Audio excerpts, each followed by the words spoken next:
Hi friends, welcome back to our channel Asma Shareef official. ఈరోజు మన ఛానల్లోకి కొత్త రెసిపీ వచ్చేసి గోంగూర రైస్, జీరా రైస్, కొత్తిమీర రైస్, పుదీనా రైస్ ఇలాంటివన్నీ చూసుంటాయి. కాకపోతే ఈరోజు మన స్టైల్లో గోంగూర రైస్ ఎలా తయారు చేసుకోవాలో చూసేసుకుందాం.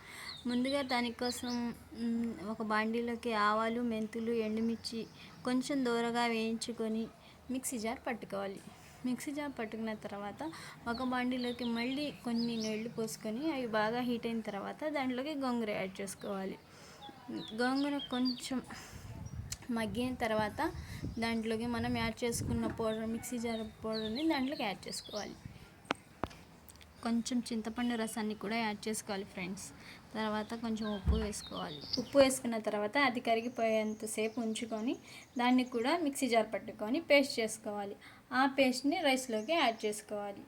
అంటే మా దగ్గర రైస్ కొంచెమే ఉంది, పేస్ట్ ఎక్కువ ఉంది. సో అందుకని రైస్కి తగినంత మాత్రమే పేస్ట్ని యాడ్ చేసుకున్నాం.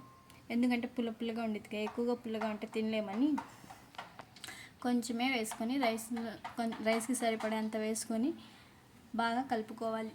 బాగా కలుపుకున్న తర్వాత తాలింపు పెట్టుకోవాలి. తాలింపు ఎలా పెట్టుకుంటామో చూసేసుకుందాం.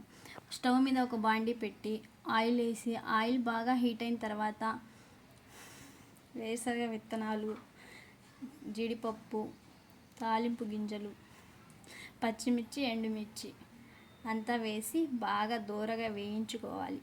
వేయించుకున్న తర్వాత దాంట్లోకి జీలకర్ర కూడా యాడ్ చేసుకోవాలి. జీలకర్ర యాడ్ చేసుకున్న తర్వాత కరివేపాకు కూడా యాడ్ చేసుకోవాలి స్మెల్ కోసం. అంతా బాగా కొంచెం రెడ్ కలర్లోకి వచ్చినంతసేపు ఉంచుకొని రెడ్ కలర్లోకి వచ్చిన తర్వాత రైస్లోకి యాడ్ చేసుకోవాలి. అంతే, simple and tasty and easy అయిన గోంగూర రెసిపీ రెడీ అయిపోతుంది. Please do watch our channel Asma Shareef official. Thank you friends, bye.